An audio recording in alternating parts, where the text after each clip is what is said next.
एक तरफ निशाना साधा जा रहा है ईडी और बीजेपी की कार्रवाई पर, तो वहीं दूसरी तरफ आपने देखा कि आज से अभियान की शुरुआत कर दी है आम आदमी पार्टी ने। केजरीवाल को आशीर्वाद दो अभियान, जिसके तहत एक व्हाट्सएप नंबर जारी किया गया जिसमें आप अपना संदेश भेज सकते हैं। उनके धर्मपत्नी ने कहा है सीधे जेल तक वो संदेश पहुंचाया जाएगा। आम आदमी पार्टी से प्रवक्ता घनेंद्र भारद्वाज जी हमारे साथ फोन लाइन पर कनेक्टेड है। घनेंद्र जी, बहुत स्वागत है आपका। केजरीवाल को आशीर्वाद दो अभियान, इस अभियान को जरा आप एक्सप्लेन करेंगे? और आपके विपक्षी ये कहते हैं कि ये सिंपैथी वोट पॉलिटिक्स खेल रहे हैं आप। देखिए, विपक्षी क्या कह रहे हैं उससे हमें मतलब नहीं, लेकिन आज अरविंद जी की धर्मपत्नी सुनीता केजरीवाल जी ने व्हाट्सएप नंबर जारी करा है और उस व्हाट्सएप नंबर पर मैं दिल्ली के लोगों से अपील करी, क्योंकि दिल्ली के लोग अरविंद केजरीवाल को अपने परिवार की तरह मानते हैं। अरविंद केजरीवाल दिल्ली के बेटे हैं, भाई हैं, और इसीलिए आम आदमी पार्टी ने सुनीता जी ने एक नंबर जारी कराया जिसमें ये है कि दिल्ली का कोई भी आदमी उस व्हाट्सएप नंबर पे अरविंद जी तक अपना संदेश भिजवा सकता है। अनिल गुप्ता जी भी हमारे साथ कनेक्ट हो गए हैं, भारतीय जनता पार्टी से प्रवक्ता हैं। अनिल जी, आम आदमी पार्टी ने आज एक अभियान की शुरुआत की, केजरीवाल को आशीर्वाद दो अभियान। उनकी धर्मपत्नी आई, व्हाट्सएप नंबर भी जारी किया, कहा कि संदेश दीजिए जेल तक पहुंचाएंगे। इस अभियान को आप किस तरीके से देखते हैं? जी नमस्कार आपको और सभी दर्शकों को नमस्कार।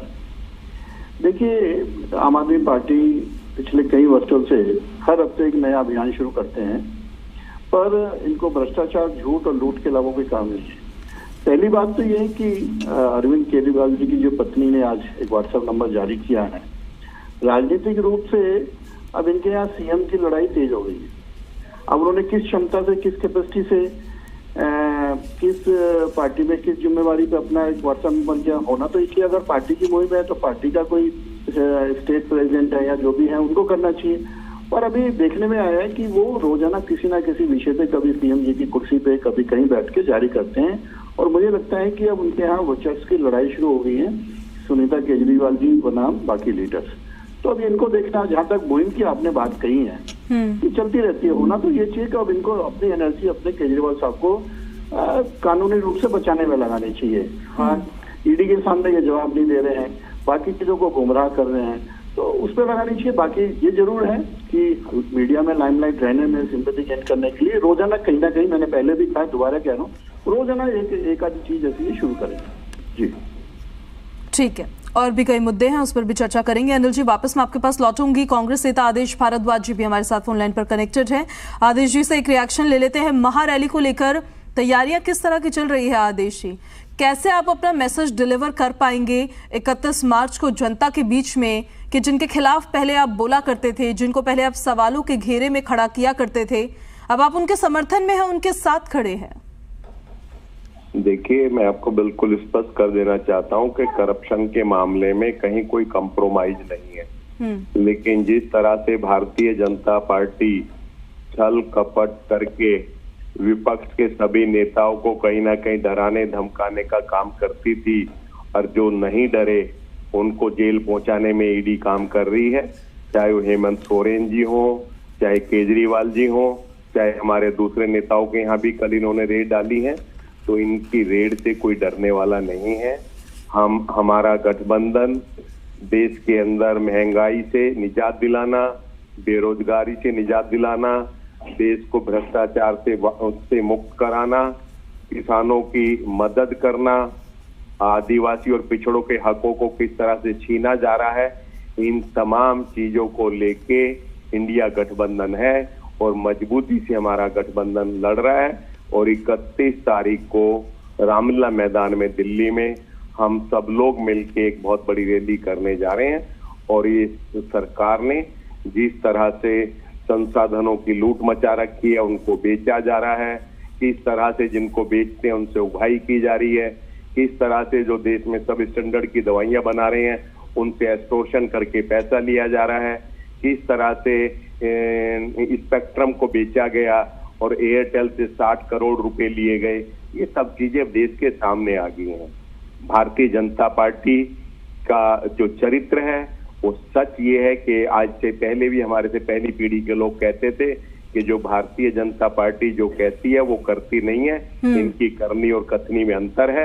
वो अंतर साफ लोगों को दिखने आ रहा है। जो कहते थे कि लेकिन इसको स्टेट वाइज कैसे समझा पाएंगे आप जनता को? किसी राज्य में तो आप साथ लड़ रहे हैं चुनाव, किसी राज्य में अलग लड़ रहे हैं। फॉर एग्जांपल दिल्ली में एक साथ इंडिया अलायंस के तहत चुनाव लड़ा जाएगा, पंजाब में अलग अलग चुनाव लड़ा जाएगा, तो ऐसे में स्टेट वाइज फिर आपके मुद्दे अलग हो जाते हैं या बातें अलग हो जाती है। इस मैसेज को डिलीवर करना कितनी बड़ी चुनौती फिर आपको लगता है? कोई ज्यादा बड़ी चुनौती नहीं है और बहुत सारी चुनौतियां हैं। हम सब मिलकर उन चुनौतियों से पार जाएंगे। सबसे ज्यादा बड़ी चुनौती है देश को बचाने की, देश के संविधान को बचाने की, देश के अंदर गरीबों की मदद करने की, देश के अंदर जो अभी तक हम कहा करते थे 2014 तक कि भारत दुनिया का सबसे युवा देश है, भारत दुनिया का सबसे नौजवान देश है और ये हमारी एक बहुत बड़ी शक्ति है। आज उस शक्ति को हम कहीं ना कहीं अभिशाप मान रहे हैं, उन युवाओं को देश के ऊपर बोझ मान रहे हैं, क्योंकि इस सरकार की गलत नीतियों के कारण युवा भी बेरोजगार हो रहा है, किसान भी बेरोजगार हो रहा है, महिलाएं भी प्रताड़ित हो रही हैं और तमाम तरह की इनकी गलत नीतियों के कारण महंगाई इतनी ज्यादा बढ़ गई है कि एक तरफ उद्योगपतियों को छूट है और जो मर्जी बेचें 125 रुपए। वो तो मैं समझ गई हूँ सर कि आप बीजेपी के खिलाफ चुनाव लड़ रहे हैं, लेकिन आप पंजाब में आम आदमी पार्टी के भी खिलाफ चुनाव लड़ रहे हैं, दिल्ली में उनके साथ चुनाव लड़ रहे हैं। इस मैसेज को कैसे डिलीवर किया जाएगा, यही सवाल घरेंद्र भारद्वाज जी मेरा आपसे भी है। आदेश जी वापस लौटूंगी मैं आपके पास कि दिल्ली में तो एक साथ, लेकिन पंजाब में रास्ते अलग अलग है। ऐसे में अपनी कन्वीनियंस की राजनीति को या अपनी कन्वीनियंस के हिसाब से जो आप चुनाव में अब चुनावी मैदान में उतर रहे हैं उसको जनता को कैसे समझाएंगे आप? देखिए, आज मुद्दा है देश बचाने का। आज देश बचाने की लड़ाई लड़ रहे हैं हम। और जिस तरीके से नरेंद्र मोदी जी की सरकार ने जिस तरीके से लोकतंत्र को, संविधान को कुचलने का काम करा, जिस तरीके से रोज विपक्ष के नेताओं को जेल में डालने का काम कर रहे हैं, जिस तरीके से अरविंद केजरीवाल को गैर कानूनी तरीके से ईडी से कह के गिरफ्तार करवा लिए, ये तमाम मुद्दे देश के सामने हैं। और आज देश बचाने की लड़ाई है और देश बचाने की लड़ाई में सिर्फ कांग्रेस और इंडिया गठबंधन नहीं, देश का एक एक आदमी आज इंडिया गठबंधन के साथ खड़ा हुआ, भावनात्मक रूप से भी, राजनीतिक रूप से भी। और सबका एक ही ध्येय कि नरेंद्र मोदी की तानाशाही सरकार को उखाड़ना है। नहीं तो देश जिस तरीके से जिस दिशा में चल रहा है, आने वाले दिनों में ऐसा हो सकता है कि अगर नरेंद्र मोदी की सरकार नहीं हटाई गई तो चीन और रूस से भी ज्यादा खतरनाक परिस्थितियां देश में हो सकती हैं। इसलिए देश के लोगों ने 140 करोड़ लोगों ने तय कर ली है, 140 करोड़ लोगों ने गठबंधन कर लिया है इंडिया अलायंस के साथ। और 31 मार्च को दिल्ली के रामलीला मैदान में इसका शंखनाद होने जा रहा है। लाखों की संख्या में दिल्ली के लोग जुटेंगे और नरेंद्र मोदी सरकार की तानाशाही के खिलाफ हुंकार बनेंगे और मैसेज देंगे कि देश का एक एक आदमी आज इस तानाशाही सरकार के खिलाफ है, एक एक आदमी अरविंद केजरीवाल के साथ है, एक एक आदमी इंडिया अलायंस के साथ है, एक एक आदमी चाहता है कि देश का लोकतंत्र और संविधान जिंदा रहे। और संविधान को बचाने की लड़ाई है, लोकतंत्र को बचाने की लड़ाई है, देश को बचाने की लड़ाई है। इस पर अनिल जी अब जवाब दीजिएगा। अब लोकसभा इलेक्शंस जो आ रहे हैं उसमें लास्ट लोकसभा इलेक्शंस में तो आम आदमी पार्टी कांग्रेस दोनों अलग अलग लड़ी थी, वोट बटा था, लेकिन अब वो एक साथ आ गए हैं। ऐसे में इन लोकसभा इलेक्शंस में आपको इंडिया ब्लॉक कितनी बड़ी चुनौती अपने लिए लगता है तब जब 7 में से 6 नए उम्मीदवारों को टिकट दिया गया है? अनिल जी देखिए, ये लोग खोखली बातें करते हैं देश बचाने की। असल में तो इनको परिवारवाद बचाना है, इनको अपना भ्रष्टाचार बचाना है और ये देश का नाम लेते हैं। इनको दिक्कत क्या है कि जैसे ही परिवारवाद पे चोट लगी, इनके भ्रष्टाचार पे चोट लगी तो ये बौखला गए और इसलिए के इकट्ठे हुए हैं। जहां तक आपने दिल्ली की बात करी, देखिए हम विश्व की सबसे लार्जेस्ट पार्टी है। हमारी पार्टी में का नारा है देश पहले, उसके बाद पार्टी, उसके बाद में स्वयं। जिसको भी पार्टी टिकट देती है चुनाव लड़ती है। अभी आपने देखा, अभी हमारे चुनाव कार्यालय का उद्घाटन था, सभी जिनको टिकट मिली या नहीं मिली सब वहां पर बैठे हुए थे। और खाली चुनाव लड़ना ही मकसद नहीं होता। जिन 6 लोगों की आपने बात करी वो पूरी तरीके से चुनाव में लगे हुए हैं। किसी को यूपी का सहप्रभारी बनाया, किसी को राजस्थान का बनाया, किसी को कोई काम दिया हुआ है, वो स्वेच्छा से करते हैं। हमारे यहाँ सत्ता का लालच नहीं है। हमारे यहाँ सबसे पहले है देश सेवा, उसके बाद हम पार्टी को मजबूत करते हैं, उसके बाद हम स्वयं को देखते हैं। तो हमारी तो सोच ये है और इनकी सोच है किसी तरीके से जो करप्शन इन्होंने किया है उसको बचाओ। पहले केजरीवाल साहब कहते थे कि जिस दिन अरेस्ट होंगे सुनामी आएगी, 10 दिन हो गए अभी तक तो सुनामी आई नहीं है। तो शब्द भी ऐसे इस्तेमाल करते हैं। अभी कहते हैं 31 तारीख को। सर हमें कोई नहीं फर्क पड़ता, हम अपने कार्यकर्ता में और जो हमने देश में काम किए, आप मुझे समय दे तो मैं 100 काम गिनवा सकता हूँ उसके दम पे। और माननीय मोदी जी ने कहा है कि इस चुनाव में हमने जो 10 साल में काम किए हैं उसके काम के दम पे हम जा रहे हैं। ये अपना विजन बता दें। इन्होंने आज तक कॉमन मिनिमम प्रोग्राम नहीं दिया, इन्होंने कोई अपना विजन नहीं दिया, सिर्फ और सिर्फ एंटी मोदी एंटी बीजेपी की बात करते। देश के लिए क्या सोचें, इसलिए इनमें बिखराव है। दिल्ली में इनको लग रहा है इकट्ठे हो गए, पंजाब में वहाँ साफ नेवले की लड़ाई है। तो ये अपनी कन्वीनियंस से काम करते हैं। दिल्ली वो में तो अपने मॉडल के तहत अलग चुनावी मैदान में उतर रहे हैं, जो उनका दिल्ली का मॉडल है या जो मॉडल वो पंजाब में चला रहे, बिजली पानी को लेकर तमाम तरीके की बातें आम आदमी पार्टी की तरफ से की जाती है। लेकिन उनका कहना यह है कि डर है बीजेपी को अरविंद केजरीवाल से, इस वजह से एजेंसियां छोड़ दी गई है उन पे। हमें किसी से कोई डर नहीं है। इनको न्याय, हमारे देश में न्याय प्रणाली है। कोर्ट में ये क्या कहते हैं, मीडिया में क्या कहते हैं। कोर्ट में ईडी की कस्टडी में अपना जवाब नहीं दे रही, अपने फोनों के पासवर्ड छुपा रखे इन्होंने, कोऑपरेट नहीं कर रहे, डिटेल प्रूव हुई है, नहीं जवाब दे रहे। कभी पहले सम्मन पे नहीं जाते, फिर हाई कोर्ट से फटकारें मिलती है, फिर सम्मन पे जाते हैं, अरेस्ट होते हैं, कभी लोअर कोर्ट में जाते हैं। इनको न्याय प्रणाली में भी अपनी कन्वीनियंस से को देखते हैं। जहां न्याय में इनके फेवर में हो जाए वहां ठीक है, नहीं तो ये न्याय प्रणाली को भी पे भी आरोप लगाने में, कटाक्ष करने में विश्वास नहीं करते। और देखिए अब तो चुनाव शुरू हुआ है, देश की जनता सबको जवाब देने वाली है। और हम तो बिल्कुल पुरजोर कह रहे हैं कि हमने जो अपने 10 सालों में काम किए हैं उसके कामों के दम पर हम जनता की अदालत में हैं और जनता से वोट मांग रहे हैं। और ये अभी भी बरगला रहे हैं, अभी भी अलग अलग बातें कर रहे हैं। तो अभी 2 महीने में 4 जून को रिजल्ट आ जाएगा, पता लगेगा कौन कितने पानी में। ये अपने परिवार को बचाने में लगे हुए हैं और ये अपने भ्रष्टाचार को बचाने में लगे हुए हैं, जो अब देश की जनता देख चुकी है। और ये बात करते हैं 140 करोड़ की, इनको यही नहीं पता कितने इलेक्ट्रोल हैं, कितने बच्चे हैं, दिल्ली में कितने हैं। हमारी तो दिल्ली के 13,700 बूथों पे हमारे कार्यकर्ता चुनाव लड़ रहे हैं। ये अभी तक उस जगह पहुंचे भी नहीं है। हमारे यहाँ तो डेली संपर्क हो रहा है, हम तो अपने कामों पे कर रहे हैं। पर इनको सिर्फ और सिर्फ मोदी जी को कोसना है, एंटी मोदी, और इनमें देश के प्रति भी इनकी कोई सोच नहीं है। जी ठीक, घनेंद्र जी, कोई कन्विक्ट नहीं हुआ है, कोई फैसला नहीं आया है, लेकिन जब भी कोई हाई प्रोफाइल मामला इस तरह से मीडिया की चर्चा बन जाता है तो कई तरह के संदेश भी जाते हैं, काफी तरह का माहौल भी बनता है। क्या इस्तीफा देने से भ्रष्टाचारी होने का संदेश जाएगा, इसीलिए इस्तीफा देना कंसीडर ही नहीं करना चाहती आम आदमी पार्टी? देखिए, कल केजरीवाल जी ने नरेंद्र मोदी की ईडी और सीबीआई को एक्सपोज कर दिया कोर्ट के सामने। केजरीवाल जी 7 मिनट बोले, 7 मिनट के अंदर केजरीवाल जी ने पूरी ईडी की कलाई खोल के रख दी, पूरी सीबीआई की कलाई खोल के रख दी कि केजरीवाल जी को सिर्फ इसलिए गिरफ्तार किया है कि नरेंद्र मोदी केजरीवाल जी को थ्रेट मानते हैं, अपना फ्यूचर थ्रेट मानते हैं। उन्हें लगता है कि अरविंद केजरीवाल उन्हें चुनाव में बार बार हराया, अरविंद केजरीवाल उनके विजय रथ को रोक सकते हैं, इसलिए अरविंद केजरीवाल को जेल में डाला है। 1 रुपए की आज तक रिकवरी नहीं हुई, एक इंडिपेंडेंट विटनेस नहीं है, 50,000 पेज की अभी तक चार्जशीट लगी जिसमें 4 लोगों ने नाम लिए अरविंद केजरीवाल के। उन 4 लोगों ने भी ये कहा कि हम मिले थे, हम जानते हैं मिले थे। इस आधार पे आपने किसी को अरेस्ट कर लिया। और दूसरी तरफ अजीत पवार के 70,000 करोड़ रुपए का स्कैम सबके सामने, दूसरी तरफ छगन भुजबल, दूसरी तरफ प्रफुल्ल पटेल, दूसरी तरफ शुभेंदु अधिकारी, दूसरी तरफ हेमंत बिस्वा शर्मा।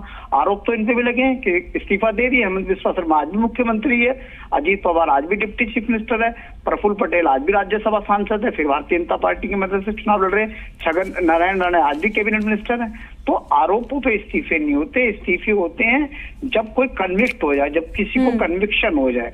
और अरविंद केजरीवाल ने कल तो ईडी और सीबीआई को एक्सपोज कर दिया है। और हम फिर कहते हैं भारतीय जनता पार्टी वालों से कि आप अरविंद केजरीवाल को गिरफ्तार कर सकते हो, लेकिन अरविंद केजरीवाल एक विचार है जो देश की करोड़ों लोगों उन्होंने अपनी बात तो कोर्ट के सामने कही है, लेकिन उनको 4 दिन की और रिमांड पर भी तो भेज दिया है।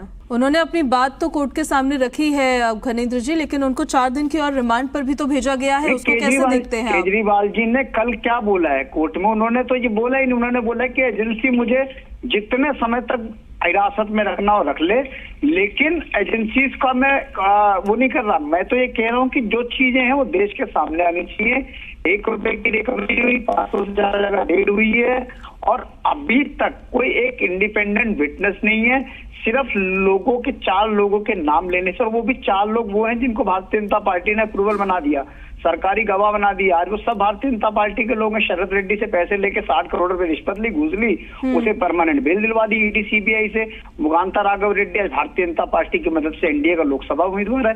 ये सच्चाई है देश की, और ये भारतीय जनता पार्टी एक्सपोज हुई है। भारतीय जनता पार्टी एक्चुअल में जो पूरा जो लीकर स्कीम था, सो कॉल्ड लीकर स्कीम, ये सारा भारतीय जनता पार्टी के लोगों ने कराया था।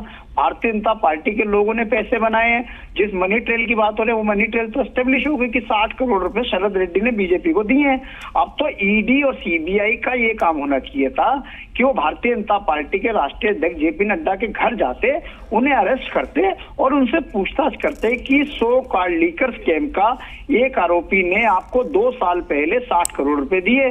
60 करोड़ रुपए लेने के बाद आपने उसकी बेल कराई, तो 2 साल तक जांच एजेंसियों से आपने इस तथ्य को क्यों छुपा के रखा? 2 साल तक जेपी नड्डा की अगर मिली भगत ना होती, बीजेपी के मिली भगत ना होती, तो वो जाके सीबीआई को, ईडी को बताते, इनकम टैक्स को बताते कि सो कॉल्ड लीकर स्कैम का एक जो प्रमुख आरोपी है, जो साउथ लॉबी को जो रिप्रेजेंट कर रहा था, शरद रेड्डी, उसने 60 करोड़ रुपए का हमें चंदा दिया, बॉन्ड दिए। बताना चाहिए था बीजेपी को। ये तो इलेक्टोरल बॉन्ड की अगर सच्चाई देश के सामने ना आती तो शरद रेड्डी की बात ही ना पता चल पाती कि शरद रेड्डी ने कैसे 60 करोड़ रुपए दिए बीजेपी को। ठीक है, इस पर जवाब ले लेंगे अनिल जी से।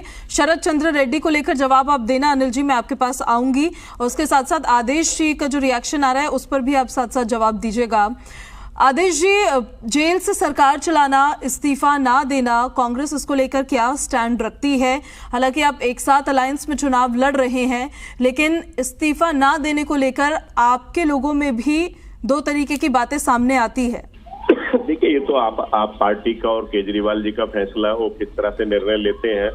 लेकिन जिस तरह से भारतीय जनता पार्टी का काम करने का तरीका है, ये हर विरोधी पार्टी के नेता को डराना चाहती है, धमकाना चाहती है। डर में आ जाए ठीक है, ना डरे उसको जेल पहुंचाओ, जो डर जाए उसको बीजेपी ज्वाइन कराओ। ये इस तरह का जो नंगा नाच है पूरा देश देख रहा है, और किस तरह से इन्होंने ईडी का और इन तमाम एजेंसियों को दुरुपयोग कर रहे हैं। आपने देखा कि एयरटेल से किस तरह से स्पेक्ट्रम बेचा गया और ऑप्शन को खत्म कर दिया गया। एक टाइम पे था कि हमें यही दोषी माना गया कि इन्होंने ऑप्शन नहीं किया, 122 कंपनियों को स्पेक्ट्रम बेचा। आज इन्होंने सारे नियम कायदे बदल के सिर्फ इस तरह से बना दिया कि उसने 60 करोड़ रुपए इनको घूस दिया इलेक्ट्रॉल बॉन्ड के माध्यम से। तो किस तरह से कोटक महिंद्रा बैंक के चेयरमैन को के सामने जब आरबीआई ने फैसला लिया, उसको हटाने जा रही थी कि इसने 10% से ज्यादा उसकी हिस्सेदारी नहीं हो सकती, 60 करोड़ रुपया उन्होंने डोनेट किया इलेक्ट्रॉल बॉन्ड में जो है। तो सारे नियम कायदे, ये तो एक्सटॉर्शन कर रही है, सारे देश को लूट रही है, सारे उद्योगपतियों को लूट रही है, सारे गरीबों का खून चूस रही है। मैं तो ऐसी सरकार को जितना जल्दी हो तमाम देश के लोग उसको भगाना चाहते हैं। आप किसी बड़े कारखाने के सामने से जाइए, किसी बड़ी सरकारी उद्योग फैक्ट्री से जाइए, सबको बेचने लग रहे हैं। वहां के सारे कर्मचारी हड़ताल करते हैं, धरना करते हैं, और बड़े दुख के साथ कहना पड़ रहा है कि कम से कम आप इस पर चर्चा तो करा रहे हैं। मीडिया का बहुत बड़ा वर्ग पूरी तरह से बायस्ड हो गया है, वो उनके चित्र भी नहीं दिखाता, उनकी फोटो भी नहीं दिखाता। 3-3 महीने तक देश में कंटिन्यू हड़तालें चल रही हैं, रेलवे की हड़तालें चल रही हैं, कोई देश में दिखा नहीं रहा। मीडिया को इस तरह से दबाव में ले रखा है। तो हर वर्ग को ये कहीं ना कहीं डरा के धमका के इस देश को चलाना चाहते हैं, जिसके लिए आपने देखा कि कई विदेश से भी जो है प्रतिक्रियाएं की जा रही हैं।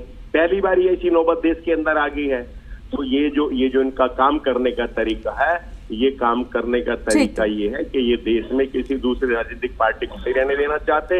इस तरह से हमारे अकाउंट सीज किए जाते हैं कि कोई चुनाव प्रचार नहीं कर सकता जो है।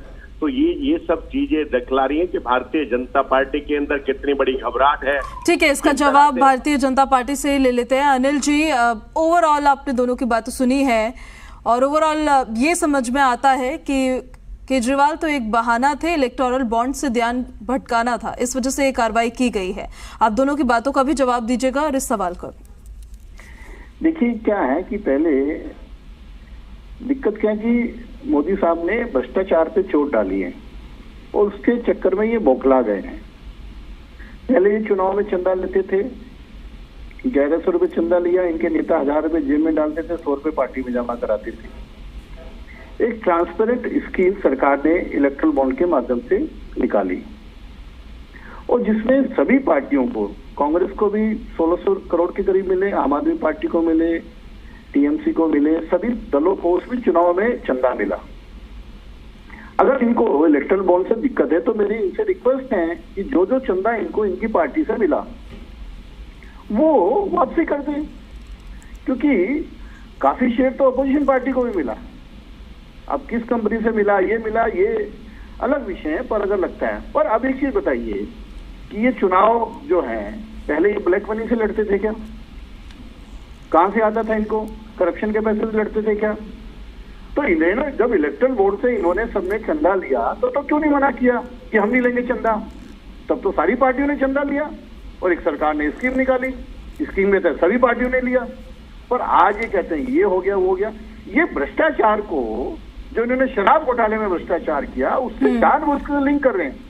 शराब घोटाले में मनी ट्रेल प्रूव हुई 100 करोड़ का, जो जिसमें से कि गोवा चुनाव में खर्च हुआ इनका, वो भ्रष्टाचार है जिसका केस है। और ये चीज इनको लगती है।